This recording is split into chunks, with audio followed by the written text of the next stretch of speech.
It's the picture of pets no one likes to see, but one that's all too familiar for animal shelter professionals. Upwards of 12 million lovable dogs and cats enter shelters each and every year. An estimated half are euthanized. It's a tragic tale resulting from overpopulation and several other factors. The Denver Dumb Friends League sees 17,000 animals enter their shelter every year. 1/3 are strays, the rest surrendered by their owners for various reasons. But those here say the underlying reason is behavior problems and unrealistic expectations. If the animal behaved like the person expected it to, I think a lot more animals would stay in the home. The funny thing is, animals are acting as they do. Dogs are being dogs and cats are being cats. It's just that we don't understand that that's what they're doing. Surrenders due to behavior only scratches the surface. For every animal not turned into the shelter, there's still 5 or 6 or 7 in the neighborhood whose behavior has caused him to be turned out of the house. He's either chained to the tree in the backyard or the cat that's allowed to roam the neighborhood. And without addressing these problems, we really can't serve animals to the degree that we would like to in making them part of their family. For that reason, the Denver Dumb Friends League launched a behavior program that not only works with pets, but also people. So they don't get a dog or a cat. The dog or cat gets to be 1.5 years old, and they say, gosh, this dog really, or this cat really is stupid. They have all these behavior problems. I'm going to get a new one. Therefore, the animal will be smarter, won't have the same problems, and ultimately, 18 months later, we get another dog or cat in because of the same reasons. Again, because people do not understand the behaviors of dogs and cats. Irene, this is Sasha from the Denver Dumb Friends League. I'm calling in response to your call about your cat. Now, how's it going? The behavior program's original emphasis was a helpline where people could call in for advice in resolving behavior issues. You said the cat is very destructive. Now, is he still getting in the trash? The helpline now receives 2,000 to 3,000 calls a year, half from people who adopted pets from the league and half from people who learned about it by word of mouth. All right, now you got him from the Dumb Friends League, and he is 7 months old. Okay, so he is actually a kitten still. The helpline is supported in large part by volunteers who undergo an intensive 45-hour training program and weeks of supervised calls before going it alone. The program and training manual were developed by Dr. Suzanne Hetz, a renowned certified applied animal behaviorist. Now, we have sent you the helpline handout that we have about aversives for cats. Have you found any of those to be at all useful? 2 or 3 weeks after providing counseling, staffers make a follow-up call to see how things are going and to find out what worked for the staff's continuing education. During that follow-up call, they also ask if the help they provide makes a difference, whether or not they kept their pet. The overall answer is an emphatic yes. So she has active toys to play with. She has the curtain rings to biff around. She has a small toy that she can kill and play with, like small rodent type play. But then, League Animal Behavior Manager Kit Jenkins was instrumental in the program's success. She says it's trendy now for people to self-diagnose their pets' behavior problems, but it's not that easy. Everybody thinks animal behavior is really interesting. Yeah, it is, but it's also complicated. Not complicated rocket science, but complicated lots of steps. And if we try to cut to the chase too fast, self-diagnosis, oh, my dog is being destructive, therefore he has separation anxiety. That's a big leap. And the hardest thing to do in this line of work is slow down, and we ask lots of questions, and that and only that is going to help us help that person help their animal.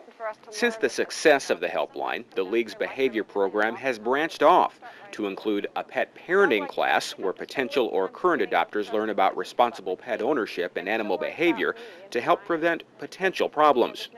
And then there are dog training classes. Getting people off to the right start with their new canine friend.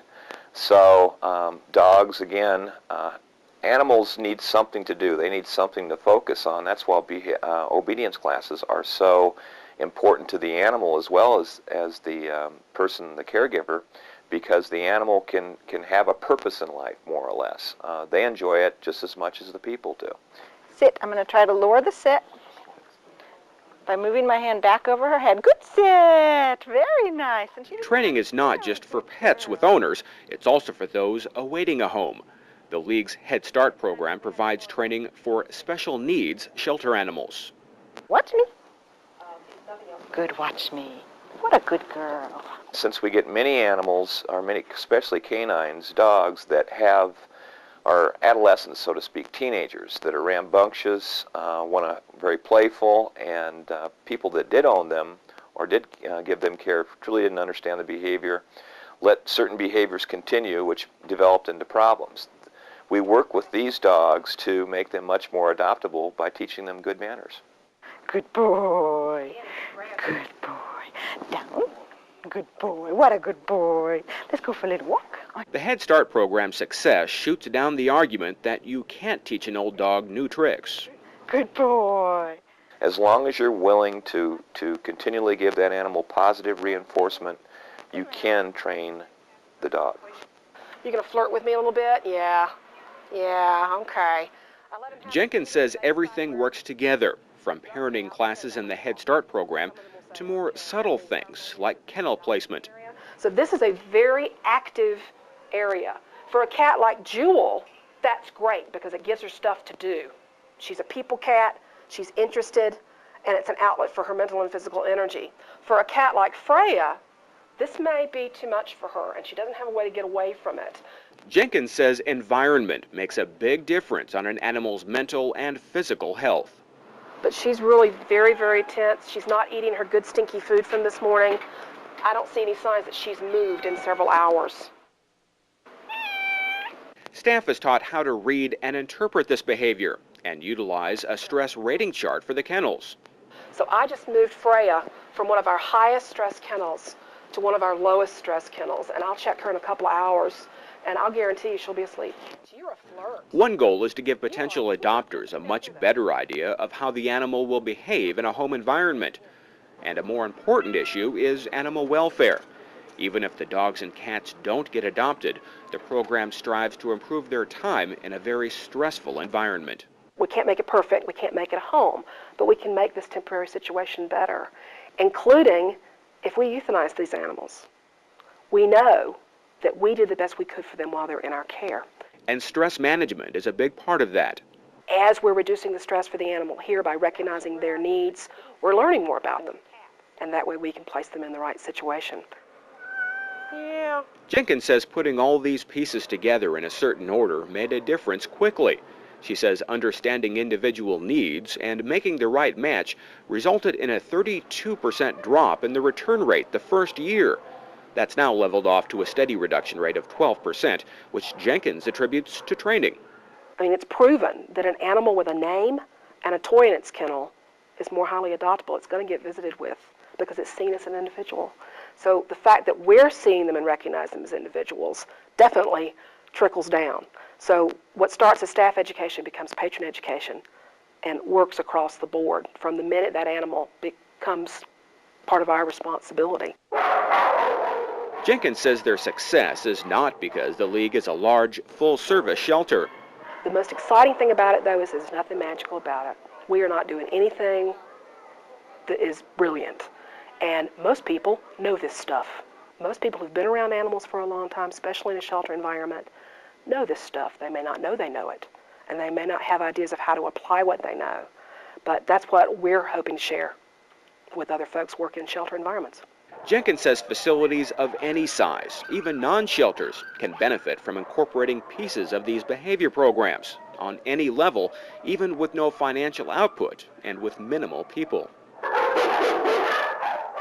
Compared to the Denver Dumb Friends League, the Humane Society of Washington County in Hagerstown, Maryland is relatively small, taking in 4,500 animals a year. Just within the last couple years, they started work to create better behaved animals to reduce the number coming into the shelter and increase those going to new homes. A behavior program is essential to creating a better relationship between pet owner and pet. Whenever he gets too out of control, when you're walking with him, just give him the command to sit. One aspect of the program here is a behavior orientation class for children, pets, and parents, like the Harshmans, who recognize the value for them and their dog Bam Bam. because he needs to be able to respect and learn from all the family members, so it doesn't just respond to one person and not the rest of them. Good boy. Good boy. Well, I think you enjoy the pet more. If the pet causes you problems, then he usually becomes somebody else's problem, like the SPCA's. You want to keep repeating the command and praising them as they're doing it.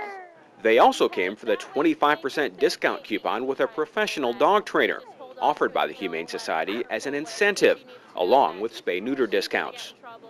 A behavior helpline is a key component of the program, and also like the Denver Dumb Friends, Shelter Animal Behavior Diaries help provide perfect matches. And a Shelter Dog Manners program they call Pettigot here ensures their animals not only find a home, but also stay there. So far, they've had great support, feedback, and success. Citizens are so happy when they find out that they don't have to give up their animal, that there's a solution out there for them. I mean, it's a great feeling. Come on, let's walk. Heel. The Hagerstown Humane Society serves a mostly rural population with different attitudes about how animals should be treated. You get a lot of people who think that, the dog should be left outside, and we find through the training programs that a dog that might be left outside because of problems with training are then brought into the home and worked with more. And that's really what we're trying to foster, that relationship and including the animal in the family. Volunteers are vital to the shelter's success. Peg Wheeler has worked with animals for a quarter century and teaches dog training to children and their pets. I enjoy doing my work up here when I come because I feel like it's accomplishing something that everybody needs to be a part of. They've all got something good about them. If there's anything bad, the people have done it. It's not the dog. And you can't blame them for being disobedient unless you teach them how to be obedient. The shelter was originally built to house 60 animals, but a successful capital campaign will next year put the Humane Society in a larger facility and allow them to offer more programs, including a full-time training counselor. Nicole Wilson plans to attend behavior training in Denver and pass that along in Hagerstown to help provide consistency in their shelter's behavior program. Shelters nationwide realize the need to improve behavior programs. Therefore, the Humane Society of the United States has partnered with the Denver Dumb Friends League to help expand both its behavior training and programs. Well, yeah, you might want to try a few... Generous corporate support will enable the League to provide its helpline and behavior assistance to pet owners throughout the greater Denver metro area. In addition, the HSUS and League are launching the Pets4Life National Training Center to provide that all-important training so shelters across the country can replicate programs in their shelters. The HSUS will pay for up to 2 shelter staffers to train in Denver.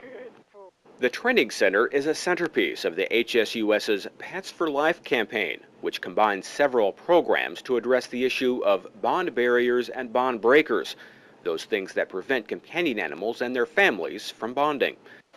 The HSUS hopes it will change the face of animal sheltering and pet ownership in the U.S. more than any program has in decades. It goes to the heart of why people give up an animal or give up on an animal, and that's addressing the behavior issues and the commitment issues. Most people want to be responsible pet owners. Most people want to keep their companion animal for a lifetime. They just need a little help in getting there. Armstrong says the success the League has seen should translate to shelters everywhere. This is going to have a really tremendous effect in not only reducing the numbers of animals that are euthanized in shelters, but reducing the numbers of animals that languish in homes because people just didn't know how to take care of them. And in the end, shelters hope these sad and stressful faces will instead be ones of happiness and contentment that they'll never have to see. I'm David DeWitt.